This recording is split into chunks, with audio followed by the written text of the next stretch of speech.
everyone, this is Tim from Your Six Tac. Today in this video, I'm going to show you how to change the resolution on your Firestick. So go to the right and go to settings and go to display and sound, and it will be under display now. And here it is, video resolution. And then we can just select auto, and that should determine the best resolution. But you can drop it down to like 2160 at 60 hertz, 1080p at 60 hertz, or 50 hertz, or 720p. Now there's also a way that you can do this on your remote. If you go to your remote and you press the rewind button and the up button at the same time, let's do that now.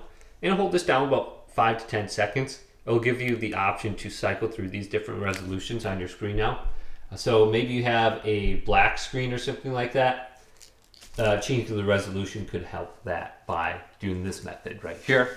And then you should be able to see this after about 5 to 10 seconds as it cycles through the different resolutions. Maybe what you have set on your Fire Stick isn't supported on the TV and it just shows up black. So hopefully this quick video did indeed help you out. If it did, leave it a big thumbs up and subscribe to my channel down below for more checkout videos coming up next on Your Six Tac.